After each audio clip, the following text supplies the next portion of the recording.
Olá, pessoal. Eu sou o Marcos, essa é a Toca do Aventureiro e hoje a nossa convidada ilustre é a Camila Fernandes. Ela é tradutora, autora, ilustradora. Ela é apaixonada por gatos, cogumelos. Vamos discutir se ela tem um problema.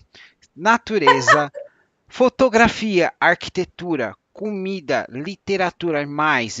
Eu ouso dizer que a Camila ela é apaixonada pela vida. Camila, muito obrigado por participar da Toca do Aventureiro. O palco é seu, se apresente. Oi, Marcos, e oi para todo mundo que estiver assistindo a gente ou for assistir posteriormente. Obrigada, estou muito grata por estar aqui hoje, podendo bater esse papo com você. E eu acho que procede, viu? Procede isso tudo aí. Apaixonada por cogumelo, comida e todo o resto. Pela vida, né? Eu acho que às vezes a gente precisa procurar ativamente as fontes de encantamento, digamos assim, porque senão a gente é arrastado por uma maré de mesmice, de sempre a mesma coisa, aí você fica empanturrado, né? Aham. Empanturrado de coisas que você não quer. Ah, nossa, que legal. Essa frase vai ser difícil de superar, hein? Vai ser fácil, Vai ser supero ela fácil. agora, Ah, não, supero ela não, agora, mas pera. a frase não é minha, a frase que eu vou usar não é minha. De quem é? Aquela coisa, vamos para os ombros dos gigantes. Vou falar uma frase do Sartre que ficou na minha cabeça, eu Uhum. li há 1000 anos assim, e era: viver é beber a si mesmo sem sede. Então Nossa. é como se algo tivesse te empanturrando o tempo todo, mas não é bem aquilo que você queria comer ou beber. Uhum. Eu não estou dizendo que ele esteja certo, mas em algumas circunstâncias parece que ele está. Então eu acho que às vezes a gente precisa procurar pelas fontes de encantamento, né? A gente precisa explorar essa sensação de wonder que falam, né? O sense of Aham. wonder, a sensação de maravilhamento diante das coisas. Às vezes a gente precisa explorar ela ativamente para não deixar ela escapar. Muito bem. E eu, pelo que eu vi, você tá levando isso à risca, viu? Eu tento, viu? Sinceramente, eu tento. Bom, Mas, né, pessoal, lembrando que é, Instagram é só um recorte também, né? sim, sim, tem muito mais por trás, né? Mas é como a nossa amiga Ludmilla fala, a gente consegue ver às vezes uma essência numa imagem, né? Uau, essa foi forte. Então, pessoal, a Camila, ela é tradutora. Eu conheci ela através do Ruination, uma tradução que ela fez, porque é o primeiro título do League of Legends a ser lançado aqui no Brasil. E a história é engraçada porque é o seguinte, eu procurei ela porque todo mundo sabe que eu adoro dar um espaço para os tradutores. E aí, quando eu fui ver a plataforma dela, tinha uma foto de uma libélula e tinha um texto muito lindo. E aí, eu mandei esse texto para para Ludmilla.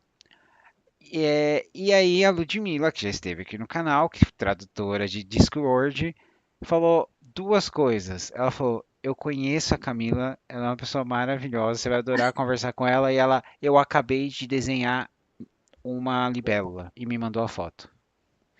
E aí a gente chegou na conclusão que o planeta é grande, mas o mundo é pequeno, né, Camila?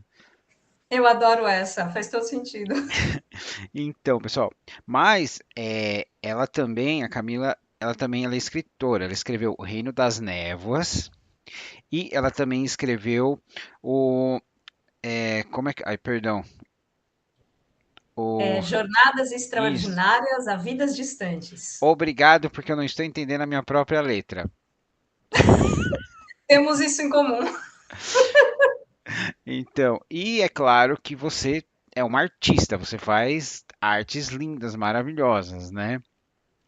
Obrigada. Então, e foi muito interessante isso de como as coisas, sabe? Essas pequenas coincidências ocorreram, né? Mas a gente está aqui para falar um pouquinho mais da Camila e eu gostaria que você contasse para a gente como começou essa sua jornada, Camila. Ah, nossa.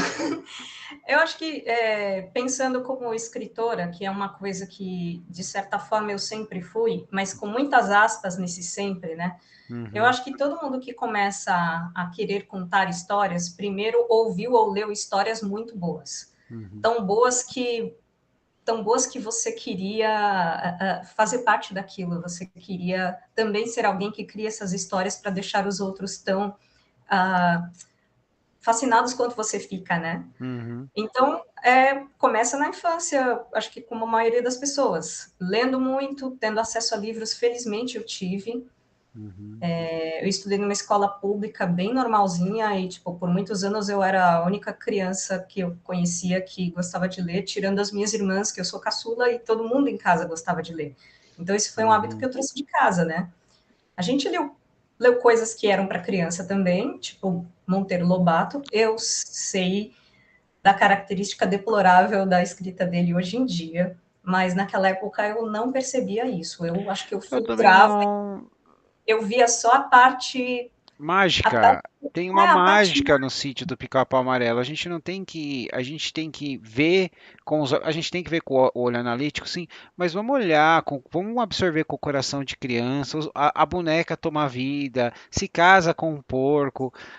A, sim. a Narizinho fica noiva do príncipe do mar, do fundo do mar. A E Cuca cara, assusta você de qualquer a forma. chave do tamanho, a chave do tamanho, você lembra desse livro? É uma distopia, cara. Então, É uma distopia ficção científica é, purinha. a gente entende essas coisas, mas é bom a gente saber dividir. Vamos apreciar. A gente pode julgar a obra por obra, mas vamos apreciar também que ela fez muito por muitas pessoas, né? Sim, é por isso que eu digo, eu acho importante reconhecer que eu não passo pano para esse lado do autor, eu acho que ninguém deve Uhum, passar, não. mas ao mesmo tempo reconhecer o papel que ele teve na minha formação como leitora, né? Sim, E hoje em dia, se eu fosse responsável pela educação de uma criança hoje, esses livros viriam acompanhados de muito comentário, muita discussão, sim. para de repente aquela criança chegar na idade adulta um pouco mais esperta do que eu. Não é o caso de eu Hum. ser responsável por uma criança hoje, né? Mas, enfim, lia esse tipo de coisa. Também lia uns gibis que não era para eu ler, tipo A Espada Ah, Selvagem do Conan. pô, ah, eu te adoro, eu te adoro. É que meu pai lia muita coisa, então Meu, ele largava as coisas pela casa, nada era proibido, entende? então, mas eu passava por isso. O meu tio, ele comprava as revistas, ele vinha assim e trazia uma sacola. Tá aqui, filho. Então, dentro tinha Batman, X-Men. Ok, Batman, X-Men. Turma da Mônica. Opa, Turma da Mônica. Tinha Chiclete com Banana, Pop Cuspe, Strip Tiras, Geraldão. E quando eu fiquei mais velho, eles surrupiavam uma Playboyzinha no meio. O tio era um fornecedor, Ele né? era um fornecedor, entendeu? E eu vejo hoje em dia que é, talvez eu não devesse estar lendo, porque algumas dessas piadas eu não entendia. Eu só achava bobeira, né? Não, a gente não tinha cabeça para isso, né? Entendeu? Mas hoje eu Mas olho assim e falo, como que ele pode ter dado aquele texto para uma criança, gente? não, eu acho que para mim, pelo menos, a parte chata era que faltava contexto, cara. Tipo, você lê Exatamente. aquilo e poder de repente conversar, escuta, isso me incomodou, queria entender por quê. Eu lembro, eu nunca esqueço, na verdade, os gibis espalhados pela casa, certo? Aí eu Uhum. peguei um gibi que tinha uma capa sombria, bem intrigante. E como eu era uma criança muito estranha, eu cheguei no meu pai e disse: pai, tem alguma coisa nessa revista que eu não deva ver? E ele Uhum. falou: não, pode ler. A revista era de 89, então acho que então eu devia ter uns 7, 8 anos. Uhum.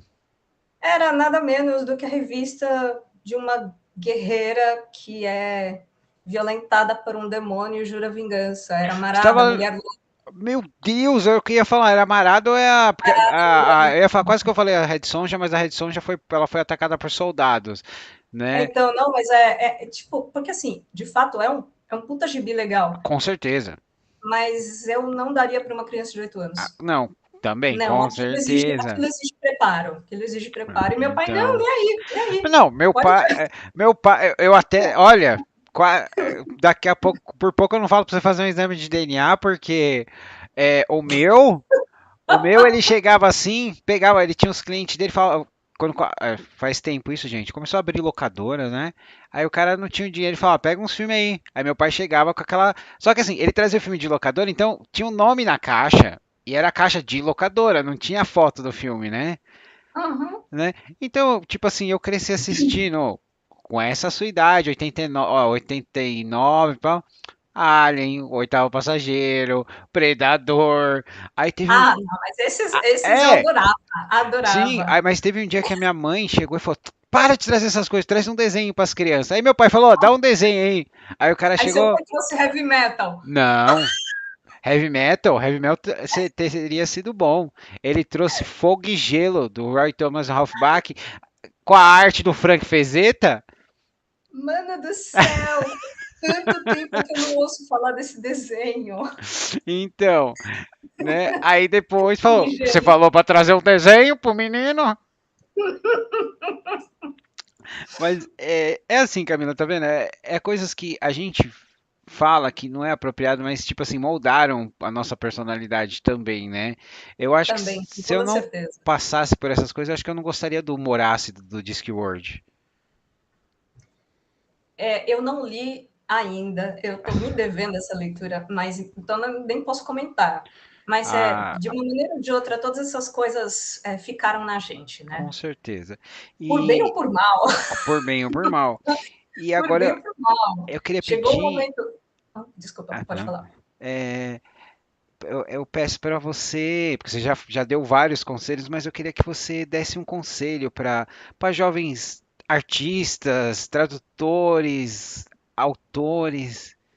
O que você pode dizer para a galera?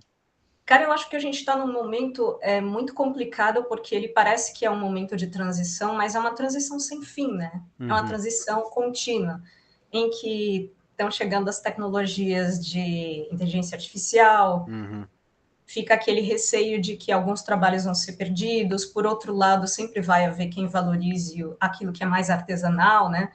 Da mesma forma que, assim, quando eu comecei a trabalhar como ilustradora, eu trabalhei como ilustradora por uns anos, depois eu fui fazer outra coisa, uhum, eu não fiz aquarelas para fora, por exemplo, eu já fazia arte digital.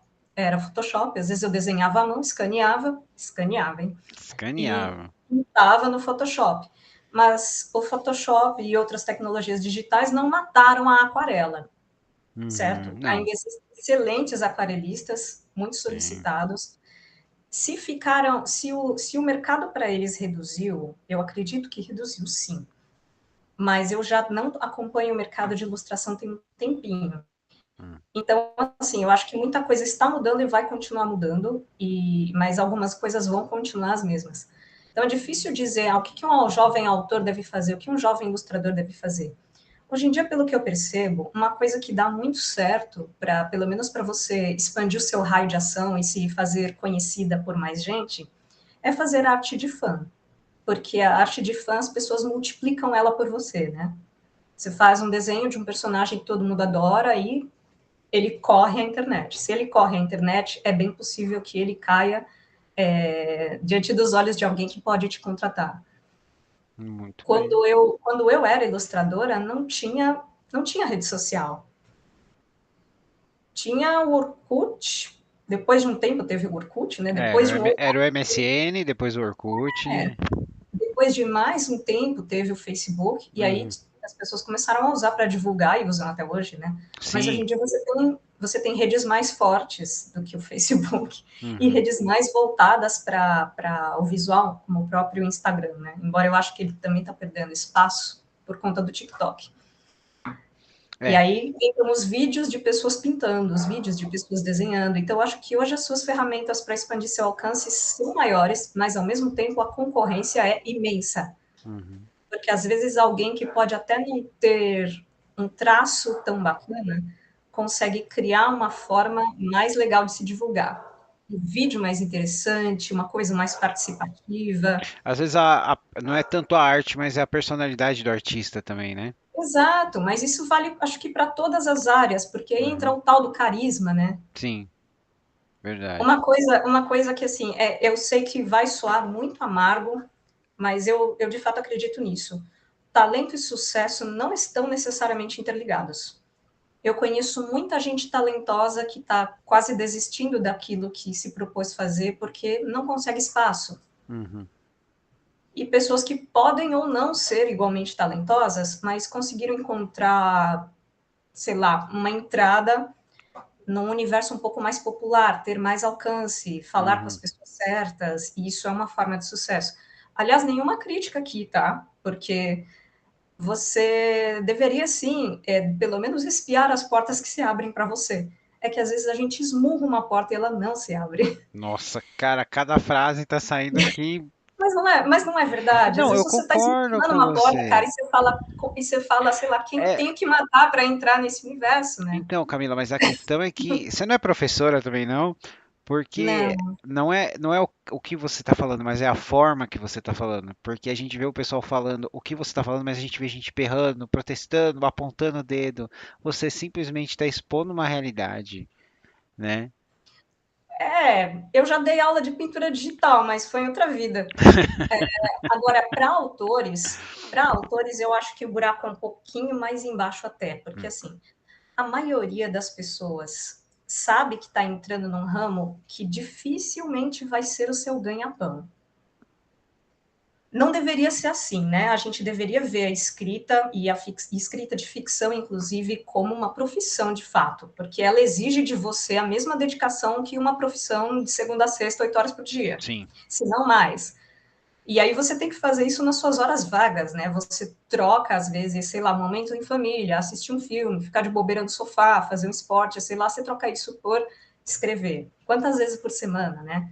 E às vezes aquilo não te traz um retorno na forma de exemplares vendidos. Então, a única coisa que eu posso dizer com toda certeza para quem quer escrever é: se você quer mesmo escrever, escreva o que você gosta, porque a única garantia que você tem é o prazer da escrita. O resto é quase uma loteria. Nossa. Pode ser que você escreva um negócio que faça o maior sucesso. Não sei se isso ainda está acontecendo, mas tinha antes os sucessos do Wattpad. Alguém escrevia um negócio muito Sim, legal no Wattpad tem. e acabava sendo recrutado por uma editora. Então, não, o Wattpad ele ainda está bem forte nesse sentido, viu? Bom saber, mas aí Então, você pensa, cara, não dá muito para você sonhar com isso como algo garantido. É como passar num concurso. Você e várias outras pessoas também estão tentando. uhum, Então, sei lá, escreva o que você gosta, tenha prazer no que você está escrevendo, porque vai ser tão sacrificado, às vezes é tão sacrificado se entregar para a escrita e não para qualquer outra coisa que você poderia estar fazendo, que se você tiver de olho no tal do prêmio e o prêmio não vier, você vai ficar muito, muito frustrada. ah, Então, assim, o único prêmio garantido que você tem realmente é o prazer da escrita. Eu sei que eu não estou nem falando com porque nós não podemos vender a nossa arte, comprometer os nossos princípios, não é nem isso que eu estou dizendo. É que, na prática, a única garantia que você tem mesmo é o seu prazer em desenvolver a sua ideia, em passar sua mensagem, seja o que você estiver tentando dizer, o prazer de expressar isso. nossa, E muito. se o resto vier, melhor ainda. Se você ganhar algum prêmio, se você conseguir publicar com uma editora que te leve onde você está tentando ir, sabe? Não digo nem uma grande editora. Às vezes não é a grande editora que vai te levar, é uma editora pequena, Uhum. entende? Ou às vezes você vai fazer a sua publicação É, o pessoal tá fazendo pelo muito Catarse, independente. É, exatamente. e às vezes você alcança muita gente com isso. Sim. Eu conheci pessoas que, quando o Catarse era mato, digamos assim, eu fiz até uma apresentação sobre autopublicação que incluía 3 estudos de caso de pessoas que meio que, assim, tiraram um super projeto do bolso e conseguiram fazer ele chegar em muita gente, conseguiram financiar, bater metas, É, depois bater as o cartaz está secundárias. mostrando para as editoras o poder do fã, né? Sim, E tem, poder tem do até algumas, por exemplo, colaborações. Por exemplo, começa no cartaz, se conseguirem tal meta, eles garantem outra meta, entendeu? O que eu acho muito sim, a legal, meta porque. secundária, depois tem a meta terciária, Então, legal. exatamente. E É que deixa. agora, de certa forma, está mais comum, mas na época que eu fiz essa apresentação, eu só conhecia 3 pessoas que fizeram os projetos que bombaram, assim, né? Eu mesmo tenho um autor que eu conheci que eu gosto, ó, tô com uma campanha e tal lá. Se der, eu gosto, poxa, eu vou atrás para ajudar, né? Se der, você divulga e E tal, né? não, Tem sim, o poder do boca a boca também, né? exatamente, exatamente. E agora, Camila, eu gostaria, né, já que a gente está falando disso, você desse para a gente um exemplo dos seus autores favoritos. É fácil para você escolher? Olha, não é fácil para mim escolher autor favorito, mas tem aquelas obras que marcaram para sempre, assim, Uhum, de certa maneira, guiaram o que eu escrevi depois. Certo. Li esse monte de coisa quando eu era criança, e quando eu cheguei mais ou menos na adolescência, eu comecei a ler uns bagulho mais denso, Uhum. um Morro dos Ventos Uivantes, Retrato de Dorian Gray, Nossa, Contos do Poe. E aí eu fiquei trevosa. Trevosa. nunca Escrevi mais. escrevi um monte de poesia ruim, mas extremamente sombria. Explorei pra caramba esse lado. Uhum. E é engraçado porque eu estava conversando com uma pesquisadora que está trabalhando com a autoria feminina de terror na América Latina, Uhum. contemporânea principalmente. Nossa, ela falou um negócio muito legal, quer ver que eu anotei aqui. Eu conheço uma pessoa para mandar para ela. É? A pessoa foi escrever um livro de suspense e ganhou um prêmio de terror. Quem é? Anesse Freitas. Ela escreveu o livro A Morte. Não, não conheço ainda, mas tá vendo? Mais uma pessoa para conhecer. Isso que é Uhum. ótimo, sempre tem mais autoras e autores para conhecer, Uhum. né? Sim, sim. Então, o nome dessa pesquisadora é Fabiana Bellisi, ela é professora e pesquisadora na Universidade Federal de Catalão, que é em Nossa, Goiás. você tá Ela brincando. ela chegou em mim porque ela comprou um dos meus livros na Amazon. Uhum. Aí ela me achou no Instagram. Ela falou um negócio muito interessante que eu pensei, sei lá, calou fundo aqui para mim, que foi as narrativas, né? Uhum. No caso de terror, mas acho que valem para todas, elas nos fazem olhar para o que nós escondemos. Eu adorei isso, Nossa, com certeza. porque, sei lá, quando eu comecei a escrever terror, o que eu estava tentando fazer era só, sei lá, expressar o que eu sentia, expressar o que eu Uhum. achava, sem muita consciência social, sem nada muito refinado, mas ao mesmo tempo o que eu estava expressando não era só meu, o que eu estava expressando, sei lá, acho que reflete os sentimentos de muita gente, né? Não são sentimentos inéditos, não são pulsões de morte inéditas, assim. É a Então, forma que você expressa, né? a forma como você se expressa, às vezes, é o que falta para a grande maioria das pessoas. Então, elas leem aquilo e elas se sentem visíveis. Uhum. E esse sentir-se visível, ele pode ser um incômodo ou um carinho, né? Dependendo do que você está exibindo ali. Sim, sim. É, Mas e você tinha me perguntado obras favoritas, assim, ou melhor, os você autores perguntou. favoritos, mas nossa, essa resposta foi Então, essas maravilhosa. me influenciaram bastante, acho. Quando eu era adolescente, eu acabei lendo também o Sandman, do Neil Gaiman. Nossa, E todo mundo tem que ler aquilo pelo também menos uma vez, né? Se não você tem nem gosta de graça. Alan, se vo... não, e só um detalhe.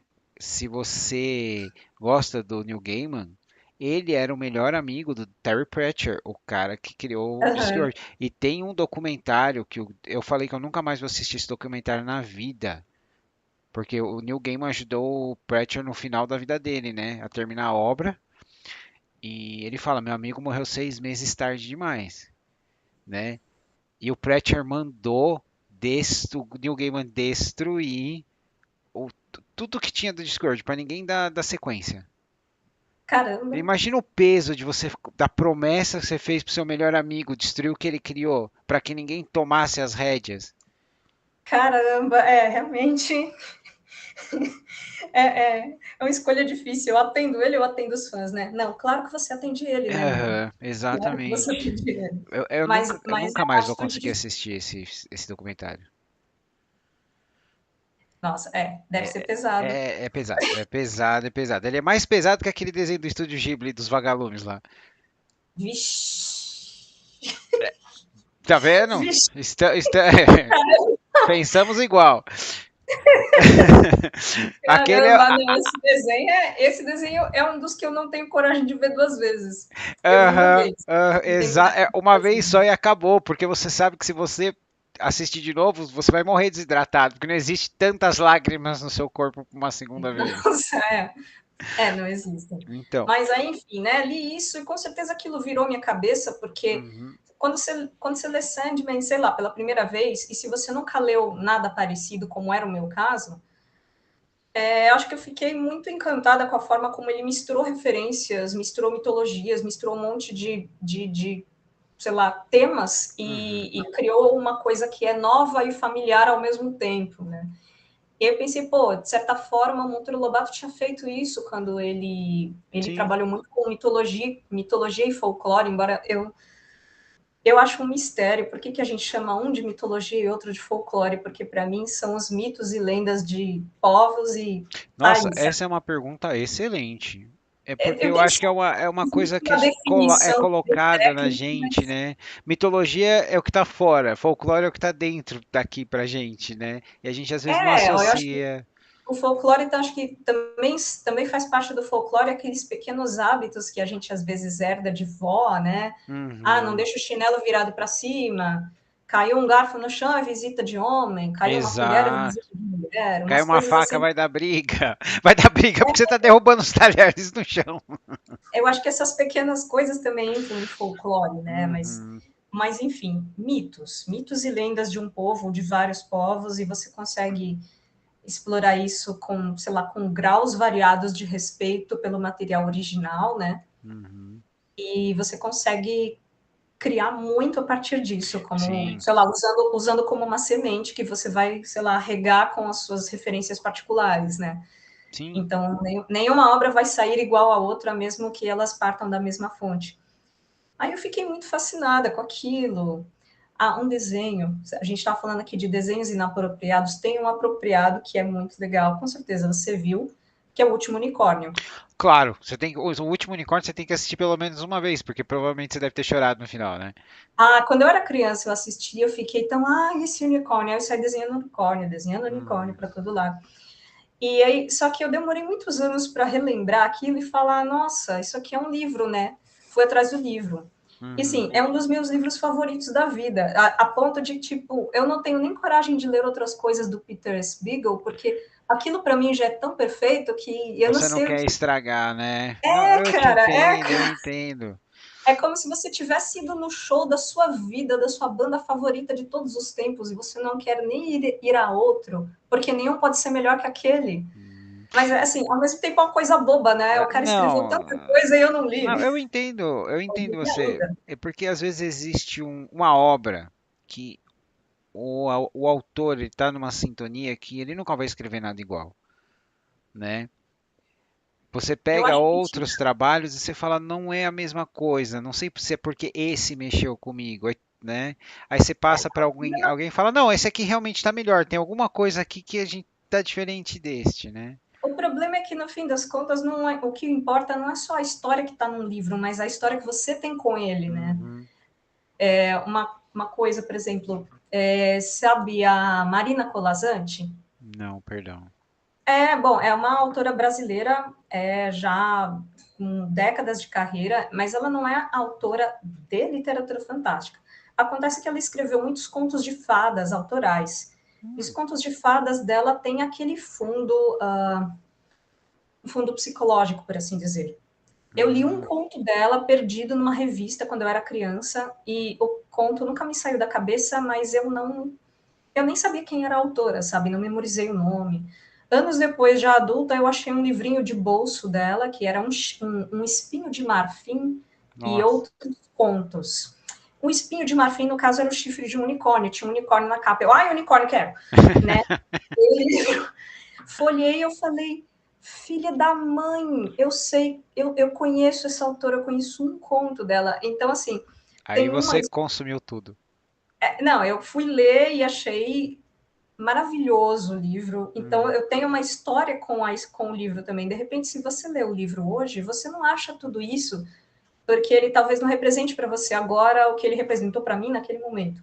Ah, Mas também me eu influenciou, te porque entendo perfeitamente. a escrita dela é muito elegante, porque ela trabalhou em redação de jornal no tempo em que você tinha que cortar palavras, cortar letras, fazer a redação mais enxuta possível. Uhum.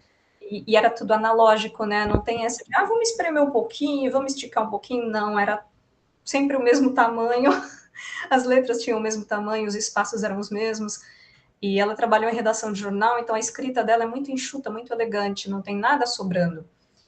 Nossa, você já fez uma crítica do livro dela, enxuta e elegante. Não, é que eu assisti uma live com ela em plena pandemia. Ah, Então, legal.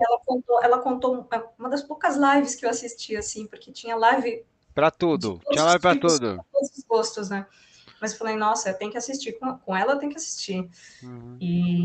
E aí eu fiquei encantada com a Encantada. história dela também. Ela morou em muitos lugares, ela tem muitas referências, acho que para quase tudo.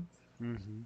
Putz, que E aí eu legal. escrevi contos de fadas também, né? Não por causa dela especificamente, Uhum. porque, sei lá, todo mundo escutou, ouviu ou leu contos de fadas na infância, né? É, claro. E era uma constante em filmes, séries e animações, de alguma forma, né? É que a referência tá lá, né? O problema é que, em geral, a gente pensa, ah, é desenho da Disney. Então, E os desenhos da é, Disney, sim, têm seu valor, mas quando você começa a ler sobre os contos de fadas originais, que hoje em dia não é um tema tão obscuro, né? Já é bem mais conhecido. A primeira vez que eu fiquei sabendo nossa, os contos de fadas eram bem sombrios, eles eram bem mais expressivos, é, a respeito daquilo que a gente é capaz de fazer de mal uns aos outros, sabe? Eu uhum. fiquei, nossa, quero conhecer melhor isso. Aí É, eu fui atrás de um amigo coisas meu e me recomendou, falou, você devia ler a obra original dos irmãos Green, né? Eu falei, "Pô, mas não, os caras dos Contos de Fada, é." Aí eu fui ler, aí eu falei, ah, me dá um aí, que sabe quando começou a sair, tipo aqueles livretinhos que vinha Hum, toda semana com o jornal? Aí ele me deu um aqui pra ler, aí era o da Cinderela, né? Aí eu falei, porra, Cinderela. Ele falou, não, cara, lê aí, né? Meu, a madrasta corta os dedos de uma das filhas pra caber no sapatinho, cara. é sangrento. Tem uma versão que eu não sei se é dos Grimm, mas a Branca de Neve, deixa eu ver, a Branca de Neve, tenho quase certeza, mas eu posso estar errada. A madrasta é castigada calçando uns sapatos de ferro quente. Ah, é a Branca de Neve, se eu Um não me negócio engano, assim. assim. E É, tipo, sapateia e morre queimada e coisa e tal, sabe? E mesmo no. Bom, a Chapeuzinho Vermelho, a versão mais dark da coisa, acho que já é bem conhecida, né? uhum. Inclusive, aparece no Sandman. Eu acho que talvez tenha sido minha primeira referência, tenha sido lá. E então você acaba percebendo que há muito mais por trás, porque essas histórias originalmente elas não eram para crianças. Essas histórias eram uma novela da época.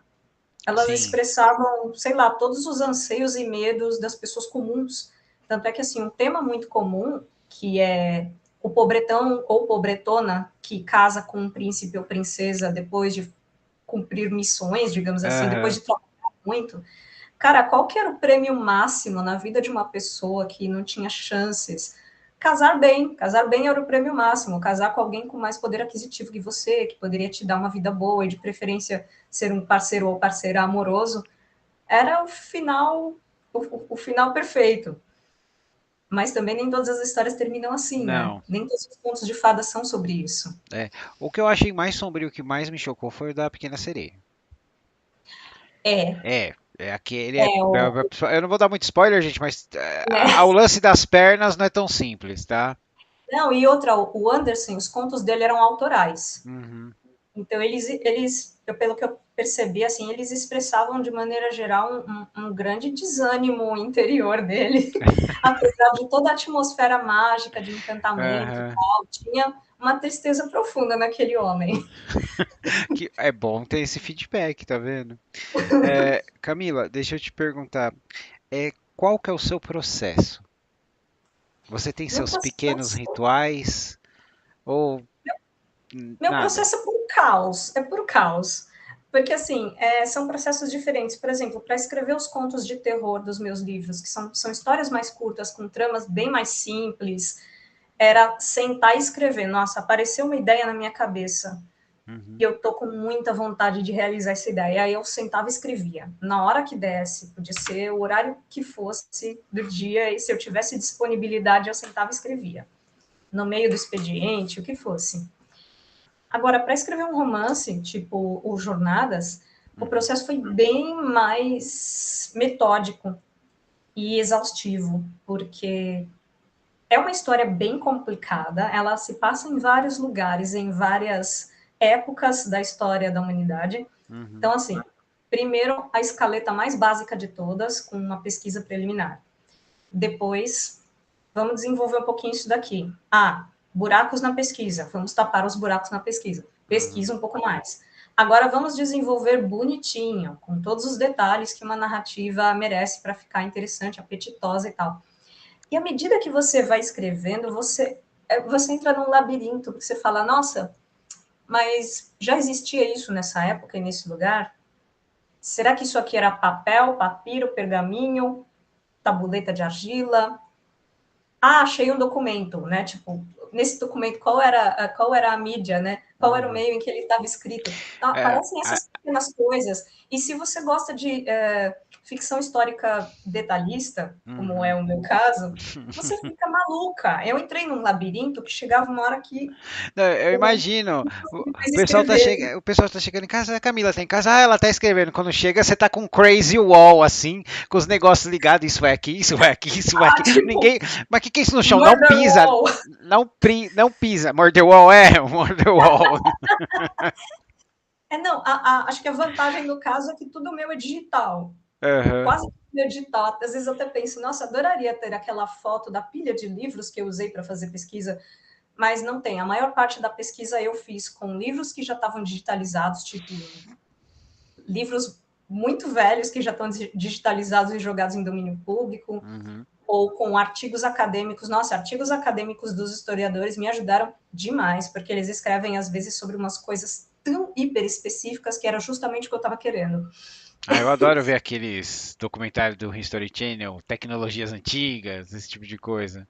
Ah, os documentários de quando o History Channel ainda fazia documentários de história. Exatamente, quando esvazia e não era só trato feito. Gostava É, muito então. também. Agora vamos falar um pouquinho do Reino das Névoas? Vamos. Conta pra gente como nasceu essa inspiração. Então, como são contos de fadas autorais, eu usei um pouco dessas referências que eu já comentei, né? Uhum, Mas isso foi assim, ao longo dos anos. Ao longo dos anos, eu não escrevi ele de uma vez. Acho que o primeiro conto do livro eu devo ter terminado em 2006 uhum, e o último eu terminei só em 2011. Então eu fui montando muito aos poucos, sem muita pretensão, sabe? uhum, Até que me indicaram a existência do PROAC, né?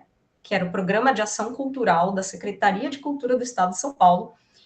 E você tinha que mandar um projeto detalhado com, acho que 10 páginas do que seria o livro. Eu uhum. nem estava botando muita fé, mas na época uma amiga ficou me botando pilha e falou: não, escreve, escreve, você tem toda a chance, você tem toda a chance. Eu acabei escrevendo e eu ganhei uma das bolsas. Acho que era um. Parabéns. Muito obrigada. Isso foi em 2010, e aí eu Aham. botei o final no livro no ano seguinte, porque você tinha ainda um tempo para finalizar o livro, né? Foi fácil para E você finalizar? eu acho que deu um incentivo extra o fato de que agora eu tinha um prazo. Ah, É tipo, você não pode mais enrolar para o resto da vida, você tem um prazo para cumprir, você tem pessoas com quem você combinou que cumpriria esse prazo. entendi. E na época, amigos meus tinham aberto a editora Tarja. Você lembra da editora Lembra da Tarja? editora Tarja? Então, Ela abriu no Brasil, acho que mais ou menos na mesma época que o Saída de Emergência tentou lançar o selo aqui, não foi? eu acho que a saída de emergência foi depois. Porque a Tarja teve vida curta, infelizmente, mas foi a primeira editora, acho que, a apostar exclusivamente em literatura de nicho brasileira, assim, né? Em ficção científica, fantasia e terror. Eles lançaram alguns autores internacionais, mas não estava longe de ser o carro-chefe. Eles lançaram a Ekaterina Sédia e, poxa, eu esqueci qual era o outro. Nossa, Mas essas edições deles devem estar uma raridade, né, com o selo deles. deve, deve mesmo. Então, acho que em algum momento o negócio não se sustentou mais, porque não deve ser nada fácil manter uma editora, mas eu já combinei com eles e aí eu peguei o dinheiro da bolsa e lancei com eles esse livro. Uhum. E o livro, pessoal, ele já tá na segunda edição. Olha, eu gosto das duas capas, tá? Para mim, eu não consegui escolher qual que era a mais bonita, porque eu sei que a segunda você que fez, né? A primeira também. A primeira também. Não, são Meu, técnicas diferentes, mas mas as duas estão contando uma história ali. E eu acho que por serem edições diferentes, eu acho que a gente vê uma agora que você falou que você fez a primeira, dá pra pensar que a gente vê uma evolução em você mesma, né? Como você tava vendo. Ah, sim, é que na primeira eu pensei, pô, eu vou fazer aqui o que eu consigo fazer, né? Aquilo lá é um Frankenstein digital. Eu usei pedaços de fotos que eu tinha, eu mudei um monte de Meu coisas, e aí ela ficou Deus. parecendo uma Não, ilustração tá. meio aerografada, assim, Não, né? ficou legal, porque assim, quando eu vi ali, eu falei, nossa, me lembra muito a Morgana Le Fay. E eu nem tinha lido ainda Brumas de o Avalon? Brumas de Avalon. Na época eu não tinha lido, não. Mas depois, foi em 2022, o Walter Tierno, que era um autor que eu conheci mais ou menos naquela época da Tarja, ele também tinha aberto uma editora poucos anos depois, a Cisco, e aí ele falou: eu quero relançar seu livro, você topa? Nossa, é. Lógico. Não, eu realmente não estava esperando, porque eu ainda tenho algumas edições daquela época, eu nunca esgotei aquela tiragem, e por mais que eu tenha vendido bastante pela internet, na base do boca em boca, tal, Uhum. eu ainda tinha e ainda tenho alguns exemplares que eu ainda preciso decidir o que fazer com eles. Eu quero. Depois a gente combina Aham. isso. Livro é o melhor presente, gente. Verdade, Livro é o melhor verdade. presente. Mas a edição nova ela tá mais cuidada, ela foi re-revisada pela Veridiana Mainaka, que é uma revisora muito, muito experiente. Ah, não foi você. Você revisar o próprio texto é complicado, né? Porque Uhum. eu acho que a sua capacidade de enxergar defeito no texto dos outros é muito maior, cara. No seu caso, é difícil você revisar seu próprio texto, porque você vai lá e você não quer revisar, você quer reescrever tudo. Ah, eu não escrevo mais assim, vou mudar tudo. O que que eu tava No caso, pensando? que eu estava pensando exatamente? E eu não queria mudar o livro nesse ponto, senão ele viraria um livro novo, né? Uhum. Então ele lançou esse livro e Uhum. pouco tempo depois ele lançou o Jornadas também. Uhum. E, bom, acho que a questão é essa. Eu faço questão de lançar os livros ilustrados, eu faço questão de desenhar eles. Algumas pessoas até falam, mas ilustrado não fica parecendo livro de criança. Mas uma coisa que eu fico pensando é o seguinte: quem falou que só criança gosta de desenho? Não, eu acabei de Adoro pegar desenho. um que você ia adorar, é o Tobias e a Lenda do Arqueiro de Ouro. Ele é, Ah, eu vi no seu perfil. então, todo ilustrado por dentro. A gente vai ter aqui uma matéria com o pessoal do estúdio, todo mundo que trabalhou um pouquinho, que teve um, eles vão ter a chance deles de falar e contar como é que foi. Olha que legal. Então, mas eu amo livro ilustrado. Pra mim, aqueles livros que o autor se dedicou a, tipo assim, tem o capítulo contando quem é o fulano, você tem um desenho do fulano ali, ou da arma do fulano, ou um anel, eu falei, puta, cara, eu adoro isso. Ah, eu adoro também, nossa. Então, E aí, então, tanto o Reino das Névoas quanto o Jornadas eu fiz questão de fazer desenhos, mas eles têm uma pegada diferente. Tipo, o Jornadas são retratos dos personagens. aham, olha que lindo. Então, cada abertura de capítulo tem o Quem retrato fez de a um arte personagem. desse aí? Você também? Tudo eu, Meu tudo Deus, eu. pelo amor de Deus, volta a usar, a Aí postar no no seu fechamento Instagram de arte, Aí, no gente. fechamento, eles têm uma ilustração desse tipo, Uhum, mais com uma carinha um pouco de vetor, digamos assim. sim. E aí tem a abertura do novo capítulo, tem mais um retrato. E como é que foi você passar de um livro que era fantasia para o Jornadas? Porque ele tem uma pegada mais, pelo que eu li pelo que você me falou, porque eu li na Amazon, ele tem uma pegada de uma jornada hereditária, tipo aquele filme Cloud Atlas, né? Nossa, então, a questão é que esse livro ele tem um toque de insólito que permite que você, como leitor, decida se isso é uma fantasia ou não. Hum, Porque ele tem uma dose de incerteza. E você pode falar, tá, isso realmente está acontecendo, ou isso é a personagem tá meio maluca que tá delirando, entende? foi Porque é assim, intencional. é totalmente intencional. Essa ideia foi do meu coautor, que é o Davi Hoffman, Uhum, que é meu marido, mas ele não é escritor. Na verdade, a história é a seguinte: em 2013, eu queria escrever uma história, mas na real, assim, ele é um cara do audiovisual. Então, acho que o que ele mais gostaria, talvez, seria fazer um seriado, uma animação. animação. Só que assim, você não consegue fazer um negócio desse sozinho. Talvez se você trabalhar uns 50 anos no mesmo projeto, você consiga. Agora, um livro é relativamente mais fácil de executar. Mesmo que você não publique, você ainda consegue escrever com menos investimento de, Uhum. pelo menos material, né? Com É. menos orçamento. Aí ele bolou uma história, bolou uma escaleta, perguntou: você escreveria comigo? Eu sim, mas sei lá, desenvolve sua parte e tal. Ele fez uma pesquisa preliminar, ele fez capítulos um pouco mais detalhados a partir da escaleta, porque ele é super organizado, então ele já veio de escaleta, né? Eu vou na base da trombada e ele já veio na base do método. Os opostos se atraem, né?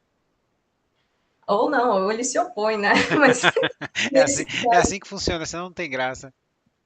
não, nesse caso deu bem certo, porque ele falou, eu não me considero escritor e eu não estou tentando desenvolver uma arte narrativa, Uhum. mas eu quero sua ajuda nessa parte, você que sabe fazer essa parte. Eu falei, legal, tá. Agora, por exemplo, ele trabalhou no livro, eu acho que no primeiro ano, os outros 8 anos fui eu. Nossa, Por foram quê? 10 anos para escrever o livro? Porque eu reescrevi umas 20 vezes. Ah, Cara, por isso que eu falei, não dá para você revisar seu próprio texto, cara. Você fica reescrevendo, você fica, nossa, por que que eu escrevi isso? Nossa, essa passagem não diz nada, sou só eu, com perdão da palavra, é só uma punhetagem em cima da vida dos personagens, sabe? Tá aparecendo fanfic, corta isso. E às vezes também aquela sensação de que eu me perdi na minha própria pesquisa. uhum. Tem um momento do livro, por exemplo, em que os personagens estão fazendo uma travessia que de fato é muito longa pela Rota da Seda. Uh, Eles estão indo mais ou menos do norte da China até a Sicília, na Itália. nossa. O que eu fiz? Eu estudei várias vias da Rota da Seda, pontos de parada, o que as pessoas faziam nos pontos de parada, como se constituía uma caravana, o que as pessoas estavam comercializando. E ao mesmo tempo que você precisava saber tudo isso, você também pensava, quanto desse tudo isso precisa entrar na história para ela ter sabor? E Uhum. aquilo, eu enfiei tanto detalhe que aquilo ficou parecendo um guia turístico da Rota da Seda no século XI. Desculpa, 12, século XII. Guia turístico, tipo, não está acontecendo nada, você só está descrevendo os lugares por onde eles passaram, meu Deus do céu, para que isso? Leu E muito às vezes Tolkien. e às vezes você precisa ganhar distância do que você escreveu para avaliar com olhos mais frescos, com olhos de leitora, né? Uhum. Então, não é que eu fiquei 8 anos trabalhando exclusivamente no livro. Claro que não. Nesse meio tempo, eu vivi minha vida. Eu fui viajar, eu trabalhei por dinheiro, porque a gente precisa, né? Precisa, né? Principalmente trabalhei por dinheiro, viajei, saí com amizades, enfim, tive uma vida. E Uhum. quando eu podia, eu parava para trabalhar nesse livro. Ah, legal. E uma coisa que eu gosto de perguntar, né, Camila, é o seguinte: das suas obras, vamos lá, vamos fazer a escolha de Salomão. Ixi, Qual é o personagem que você mais gosta e qual foi o que te surpreendeu com o público no retorno? Que você fala, nossa, vocês gostaram mesmo dessa pessoa? deixa eu pensar. Eu não foi tanto assim um personagem que eu pensei, vocês deveriam odiar e vocês estão amando, Hum, mas um conto que eu achei que as pessoas não gostariam tanto, e as pessoas gostaram tanto que ele ganhou até um prêmio, que foi A Outra Margem do Rio, que é um conto que está no Reino das Nevas. E assim, ele é um conto que, poxa, na verdade, se você olhar por determinado ângulo, o que ele está vendendo é a ideia de que um casamento arranjado pode ser muito feliz. Porque de uhum, fato é o que acontece. Assim, para mim não é isso que ele vende. Para mim o que ele vende é o valor de você estar aberto para novas experiências e num relacionamento tentar fazer as coisas darem certo.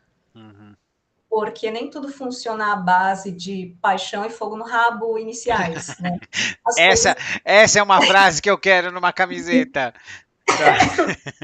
não, porque é assim, aquela coisa, entra um pouco a minha visão, assim, de que o amor é algo que você constrói com calma, com paciência, Uhum, com não com esforço, não com sofrimento, não com sacrifício, mas com disposição para ajudar aquilo a dar certo. Enquanto quando você, sei lá, como dizem algumas histórias, né, em que os personagens estão sofrendo por amor, não sei o quê. Geralmente não é por amor que eles estão sofrendo, é por paixão, né? É uma coisa, na verdade, muito intensa e não necessariamente duradoura. É raro quando os dois são uma pessoa só, né? E eu não estou nem dizendo que é ruim, tá? De maneira nenhuma. Uhum. Apaixonem-se, se apaixonar é uma delícia. Mas não necessariamente é uma coisa que se sustenta por muitos e muitos anos. Que bom quando o amor nasce da paixão, né?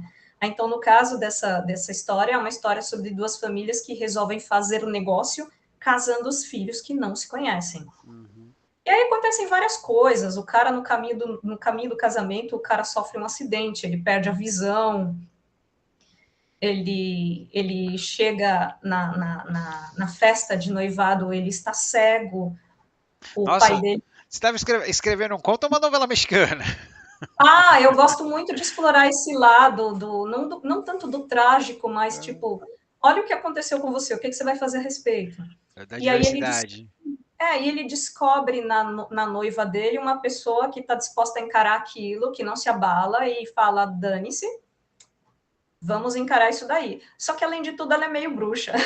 Então, claro, muitas coisas acontecem. Ah, Como você puta, que falou, não é uma legal. novela mexicana, ainda é um conto de fadas. Mas Aham. o conto de fadas, quando você escreve ele de uma perspectiva mais autoral, ele vai ter um pouco da sua visão de mundo, ou um pouco da visão de mundo que você decidiu passar, mesmo que Uhum. não seja um resumo de como você vê a vida. Ah, legal. E o seu personagem favorito? Eu gosto muito de um personagem que tem aqui no Jornadas, Uhum. que é o Yusuf. Legal. E ele é um super nerd, um cara que vive para estudar e vive para reler e traduzir coisas escritas por cientistas, historiadores, geógrafos e afins antes dele. Uhum. E o sonho da vida dele é ir trabalhar na corte do rei Rogério II da Sicília, que era um cara que, apesar de na época haverem muitas guerras né, dos cruzados contra os muçulmanos, aquela coisa, os infiéis, né, como eles Uhum. diziam, Sim. ele era um cara que trazia várias pessoas de várias religiões para trabalhar na corte dele, porque ele queria a nata intelectual da época. Uhum. Inclusive, ele era criticado pelos inimigos dele por ser um cristão que abraçava os muçulmanos e pessoas de outras origens e de outras crenças na Ele corte era dele. criticado por ele simplesmente estar usando. É, como é que se fala? Agora eu que Ele era travei, tá vendo? criticado por fazer o que hoje para nós é o mínimo. Ele era criticado por, tipo, ter compaixão com os outros, né? Deixar as pessoas serem, viverem. Mas assim, não que ele era um rei bonzinho, tá? Ele Ah, era tá. extremamente ambicioso e estava fazendo guerra com todo mundo em volta dele para aumentar o domínio dele sobre as terras vizinhas e coisa e tal. Uhum. Mas nesse ponto parece que ele gostava muito do lado nerd da coisa, e ele tinha pessoas trabalhando para ele. O mais importante é que elas fossem as melhores no que elas faziam. Ah, legal. Então, eu gosto muito desse personagem porque o sonho dele é ir para lá, e é por isso que a protagonista vai com ele. Porque é por isso que eles estão na Rota da Seda. Porque eles têm que ir do norte da China até a Sicília, e muita bobagem, muito perigo, muita coisa pode acontecer nesse caminho. Ah, poxa, que legal. Agora eu queria falar com você de alguns dos seus posts, tudo bem? Claro. Eu, eu tenho a mania, eu tenho que parar com essa mania de olhar sempre o primeiro post da pessoa. E é um E gato no meu é caso. um gato no seu caso, mas não só isso. A sua jornada, porque você começando e vendo a jornada da pessoa, a sua paixão por gatos, pela vida, por arquitetura, por tudo, sabe?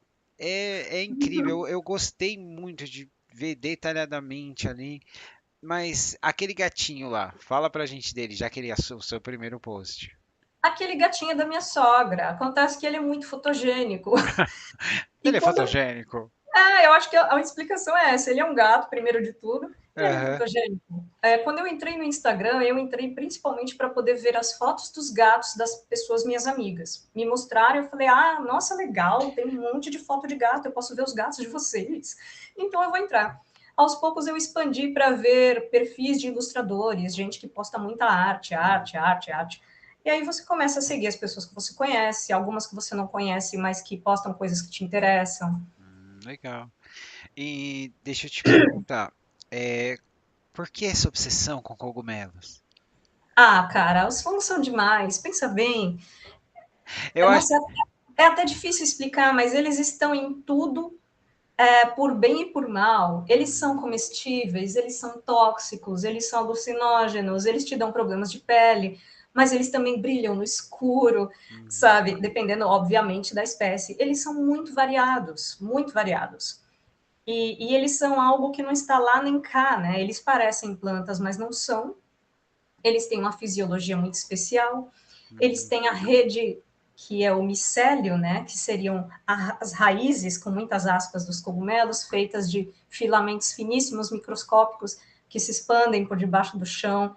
E eles realmente se conectam com as árvores. uhum, Existem cogumelos, né, espécies de cogumelos que eles têm uma relação simbiótica com espécies específicas de árvores, eles trocam nutrientes, e eles são muito surpreendentes, cara. Alguns deles são super simples, você olha, parece um pão de queijo velho jogado no chão, você vai ver um cogumelo que se você abrir ele, ele solta um pó preto, ele parece uma bomba de pó.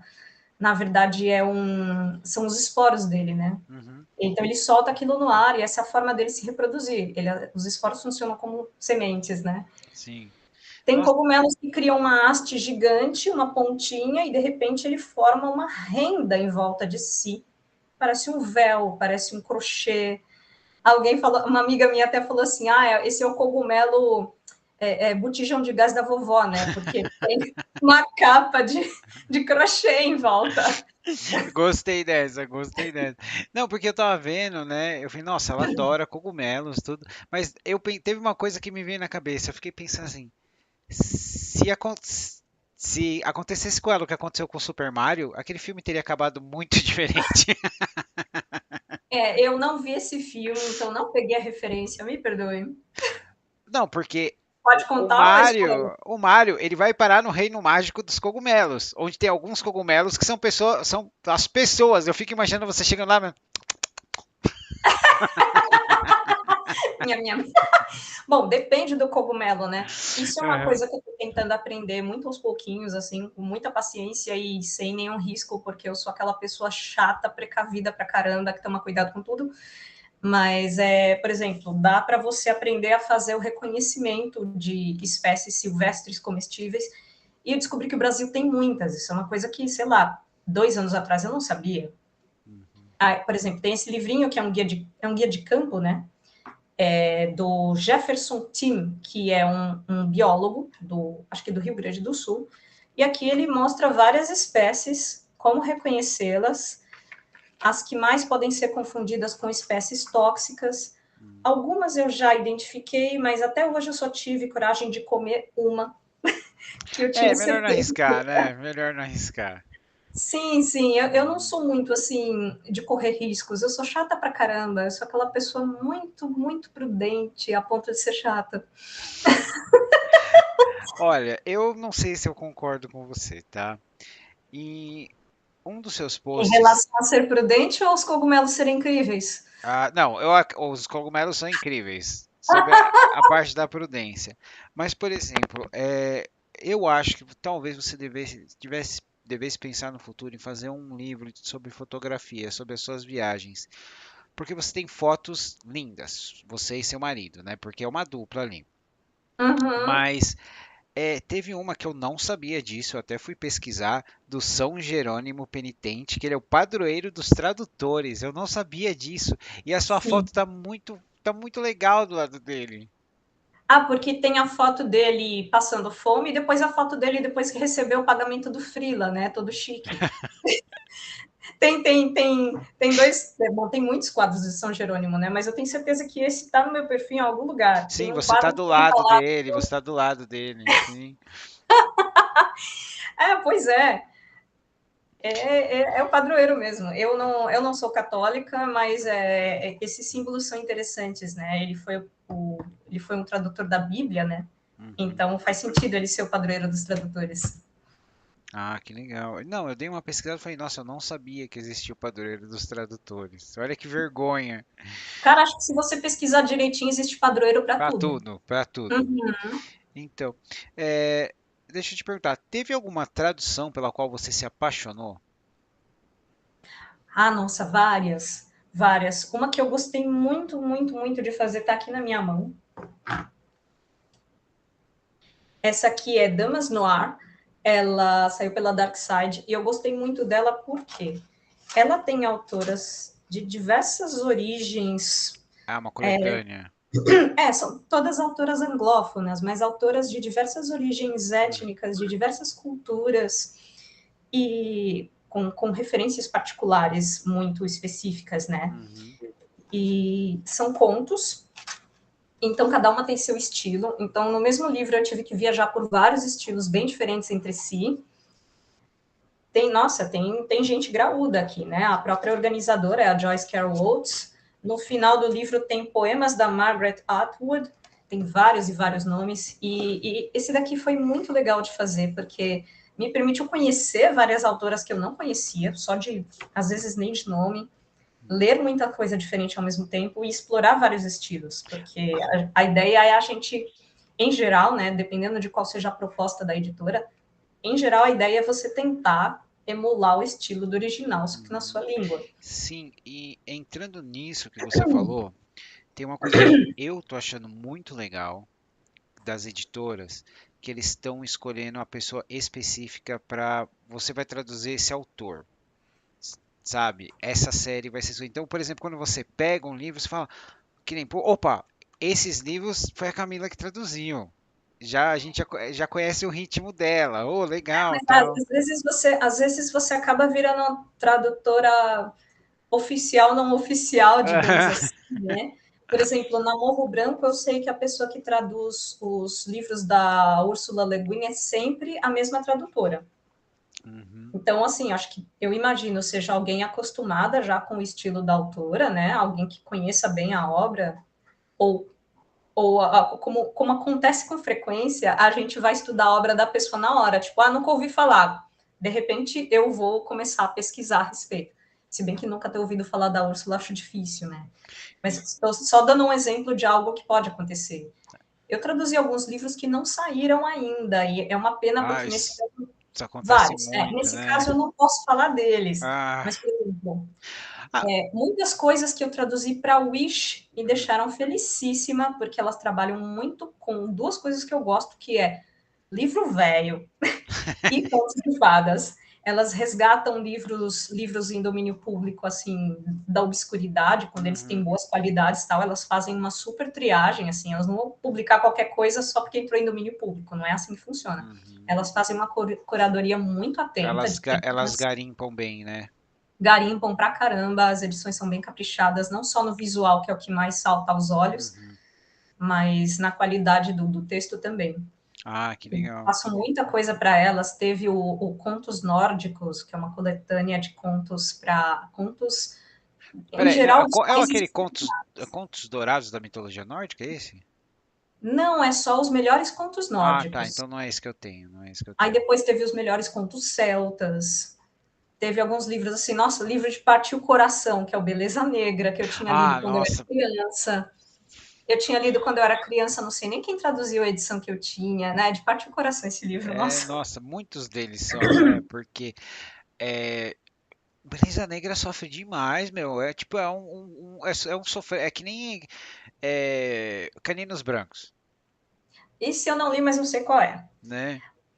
Mas no caso, o mais legal também foi que ao traduzir, eu pesquisei um pouco sobre a autora e tal, Aham. e a autora era uma pessoa que, sei lá, em pleno século XIX, quando ninguém falava desse tipo de coisa, ela estava defendendo o tratamento humanizado aos animais Ah, é por isso que que a ela gente pega usa, tão né? pesado, né? Sim, na real, ela estava escrevendo, tentando mostrar para as pessoas, olha, vocês não podem tratar um cavalo assim. Uhum, Não custa ser legal com o cavalo, basicamente, sabe? Não seja uma pessoa desalmada só porque o cavalo trabalha para você. Basicamente, ele é seu escravo, né? uhum. Só porque ele é um animal que serve a você, não quer dizer que você não deva tratá-lo bem. Muito pelo contrário, você deve tratá-lo bem. Mas, enfim, aí entra toda uma discussão dos direitos dos animais que hoje em dia está muito mais Ah, avançada, com mas certeza. naquela época eu acho que nem existia. Não, era mais a questão de dano à propriedade, era uma propriedade. Se alguém Ah, sim. machucava um animal, era um dano à propriedade, né? Não era, não tinha Mais ou menos como as direito. mulheres eram tratadas, né? Então, teve uma que eu copiei o termo, porque eu queria falar certo, que é arte, que você falou, eu andei brincando um pouco com arte generativa, que você fez uma árvore e um castelo, que eu falei, isso ela tá brincando. Juro por Deus, se você tivesse um pôster, eu comprava. Cara, mas eu juro para você que aquilo não é mérito meu. Aquilo foi realmente, era um app Ah, bem basiquinho e a discussão sobre IA mal tinha começado. uhum, Eu ainda não tinha uma postura a respeito disso. Eu ainda não tinha parado para pensar em nada das implicações de a IA copiar o estilo de um artista, por exemplo, não é uma coisa bacana de se uhum. fazer. E eu estava só brincando, e aquilo não foi mérito meu de maneira nenhuma. Eu, no máximo, eu Nossa, eu usei, eu achei lindo. baseei em alguma Eu foto que eu tirei, tô mas pedi. chocado que foi IA. Então, o problema é justamente esse. Ela acerta muito na composição e Nossa, nas tava cores lindo. com muita facilidade. Então, assim, eu pessoalmente usaria como esboço. Uhum. Esboço de composição, esboço do esquema de cores, algo assim. Nossa, era um app, eu não lembro nem o nome do app, isso aí foi em 2022, eu brinquei um pouco, depois perdi o interesse, Ah, não. mas bom, mas valeu brincar, valeu brincar. E tem uma que eu marquei aqui que eu achei legal, que é o Rock Horror Dollhouse. É que tinha saído uma personagem do League of Legends, né, Uhum. que era a Gwen, não sei se você joga, bom, você Então, comprou o Ruination, né, não, eu inclusive. comprei, porque assim, vamos lá, eu gosto do lore do mundo, da arte, mas eu não jogo o jogo, não é o meu estilo, e eu acho que ele acaba muito com a amizade, a gente tem que ficar de olho na garotada ali, viu? Não, essa parte de acabar a amizade eu não sei, mas no restante eu penso exatamente como você. Não é o meu estilo de jogo, mas o mundo do LoL é muito interessante, é Uhum. muito rico. E, bom, foi por isso que eu traduzi o Ruination, né? Não, porque eu achei que demorou pra uma marca tão conhecida, pra ter uma romantização, demorou muito, né? Mas teve outros livros do LoL antes disso. Então, mas, por exemplo, para chegar no Brasil do jeito que o pessoal consome LOL, porque eu descobri agora, falei pro meu filho de pai, compra pra mim. Poxa, ele nunca me pede livro, eu falei, tá bom, vou comprar pra você. Ele nunca te pede livro? Não, não. Então, eu falei, não, tudo bem, né? Mas eu sei que livro é caro, mas, né, eu acho que é uma coisa Mas que se vai ele valer vai a ler, pena, vai valer a pena. a gente já fica contente com o Uhum, interesse, né? sim. Camila, você tem projetos ou spoilers que você pode dar pra gente? Que você falou que tem umas coisas que você não pode revelar, né? Que eu sei Ah, sim, que quando tradutor você guarda muitos segredos, vou te falar, viu? Então, o problema é que às vezes você não sabe quando um livro vai sair, então não há nada que você possa fazer. Por exemplo, não dá para eu dizer, ó, eu sei que em abril vai sair. Não, eu não sei. Hum. Fala Mas assim, assim, fica de olho em tal evento. deixa eu pensar. Penal em Ai, nossa, setembro.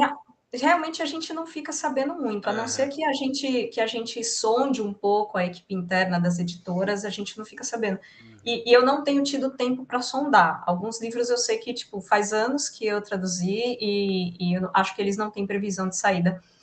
Mas alguns que eu sei que vão sair esse ano ainda são alguns livros de romance sáfico, que eu tive o prazer de Hum, traduzir. E são muito legais, porque é o tipo de aposta que você, 10 anos atrás, você não veria grandes editoras apostando nesse tipo de literatura. Tipo, um livro fofinho, meio picante, com protagonistas que são mulheres que amam mulheres. uhum. Isso era livro de nicho, e hoje Sim. você encontra em grandes livrarias, grandes editoras apostam nele. Eu acho ótimo, tem que espalhar mesmo, tem que. Tem que até deixar as pessoas contarem as suas histórias, normalizar na né? cabeça das pessoas que isso de fato é normal, isso não é um Uhum. nicho, isso não é um submundo, né? Não, eu acho que todos têm direito de amar, de se expressar e a gente tem a obrigação de se respeitar, Com né? certeza. Então, eu gostaria de perguntar para você o que que você gosta de fazer para relaxar? Quais são seus guilty pleasures? Tirando Olha, pesquisar sobre cogumelo. olha, guilty mesmo não tem nenhum, porque uma coisa que eu decidi para mim é eu não vou sentir culpa por nada do que eu goste. Aham. Eu assisto muita bobagem, eu assisto seriados demais, bem mais do que eu deveria, com Ah, toda eu também. certeza. Assisto muita série de vários gêneros, mas isso é uma atividade do casal também, né? Uhum. Então, tipo, eu assisto séries geralmente com meu marido, Aham. raramente um de nós assiste alguma coisa que o outro não está assistindo. Então, de certa forma, é uma atividade social, né? Porque acaba um capítulo, um episódio, a gente fica, nossa, mas você viu tua coisa? Será que isso quer Eu dizer? adoro isso. Eu adoro isso. Então, Camila, tem algo mais que você gostaria de mostrar pra gente ou falar? Não, quero agradecer o seu elogio sobre as fotos, mas assim, na real, são fotos de celular, elas não cairiam bem num livro. Assim, eu me empenho Eu vou bastante colocar em aqui, fazer fotos pessoal, vocês legais, julgam, tá? é uma coisa que eu gosto de fazer, tirar fotos, mas eu estou querendo fazer, sei lá, um curso de fotografia para aprender a tirar fotos para valer, sabe, com parâmetros técnicos e tal, porque por enquanto é só feeling, Não, né? olha, as suas fotos estão incríveis porque, como a gente falou, tem uma essência ali na imagem que você está tirando a foto. E dá para perceber, tá? Nossa, meu Google Drive que o diga, né? Tá lotado.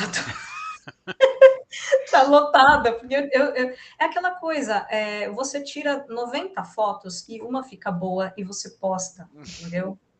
É mais ou menos assim que funciona, é que nem selfie. Quando alguém posta uma selfie É, muito magnífica, você fala, com certeza, é, tem pelo menos umas 20 aí que eu não vou ver. tem duas que eu achei incrível, que estão em preto e branca, que eu acho que vocês alternaram, né? Que é você assim, com a máquina, num muro, para tirar a foto, e aí depois você tirou do seu marido. E ficou perfeito É em preto e verdade. branco aquilo ali. Foram É quantas tentativas? nessa época, a gente tinha uma câmera semiprofissional que a gente levava em viagens, mas depois, digamos que alguém bebeu e não sabemos onde a câmera foi parar. Alguém. Alguém Ah, bebeu. alguém Pode, bebeu. posso ter sido eu, pode ter sido ele. Muito bem. Bom, Camila, é isso. Chegamos naquele momento. Ah, não, perdão, faltou uma pergunta muito importante. Camila, qual é a sua música? Qual é a música da Camila? Minha música pode ser trilha sonora de videogame? Você escolhe, a vida é sua. É que assim, é o que eu mais tenho ouvido nos últimos, talvez nos últimos 5 anos ou mais, são trilhas sonoras de videogame. Uhum, E eu ouço muito The Witcher 3, acho muito inspiradora, ajuda a trabalhar, ajuda a escrever, ajuda tudo. que legal. Gosto Combina, muito, viu? Combina. gosto muito também um jogo que eu não joguei, que é o Ori and the Blind Forest, a trilha linda, linda. Uhum. A trilha do Night in the Woods, esse eu joguei, adorei demais. O Witcher também, joguei umas 2 vezes. E, bom, Assassin's Creed, principalmente o Odyssey, a trilha sonora é maravilhosa e tem aquele toque aquela atmosfera grega que é ligeiramente oriental, Uhum. porque a Grécia é um país muito ao leste e na antiguidade não existia essa ideia de a Ásia é uma coisa, a Europa é outra, né? Os mundos se encontravam, acho até que de maneira mais fluida. Em muitos aspectos, as civilizações asiáticas estavam adiantadas e Com certeza. influenciavam muitíssimo as civilizações europeias, principalmente as vizinhas, né? Ciência, medicina deles era muito mais avançada. Não só a Ásia, a África também, norte da África, o Egito, a Suméria, a Babilônia, enfim, né?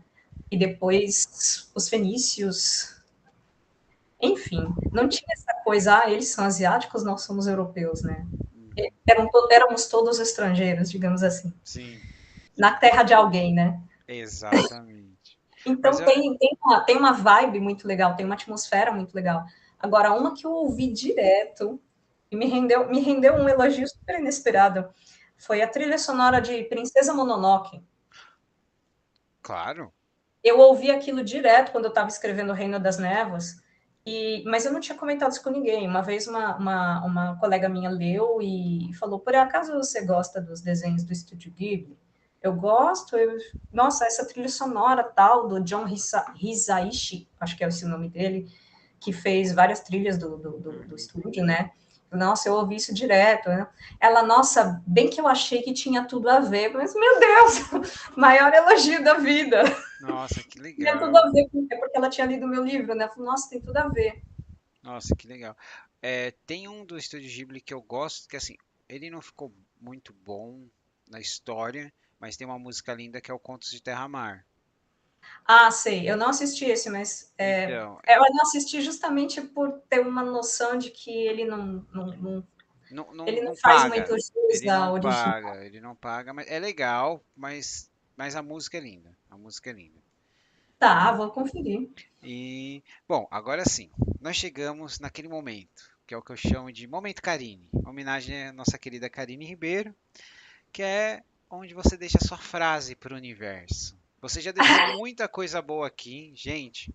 Eu posso ler a frase de outra pessoa que eu acho que tem no momento mais valor? Por favor. Posso. É uma frase que eu usei como epígrafe do meu livro. É uma frase do George MacDonald, que era um folclorista acho que do século XIX virada para o século XX. E ele disse uma coisa que fez muito sentido para mim, que foi: deve haver lugar para toda história que, mesmo baseada no maravilhoso, seja fiel à natureza humana e a si mesma. Eu não sei o que ele queria dizer com isso na época em que ele disse, mas para mim isso quer dizer que a ficção de gênero, como chamam, né, a fantasia, a ficção científica, o terror, não é mero entretenimento escapista. São histórias que, apesar de terem esse pé no maravilhoso, elas usam a fantasia para falar da verdade, para falar conosco e a nosso respeito, né? Uhum. Então, essa é a minha maneira de interpretar essa fala. Nossa, ficou perfeito, perfeito, Camila. Muito obrigado. Bom, pessoal, é isso. Esse papo incrível, maravilhoso, Camila. Muito obrigado por compartilhar tudo isso com a gente. Foi muito legal. E é isso, pessoal. Eu sou o Marcos, essa é a Camila Fernandes e essa é a Toca do Aventureiro. Então, até a próxima. Muito obrigada, Marcos. Obrigada para todo mundo também. Adorei o papo, foi muito legal. Beleza.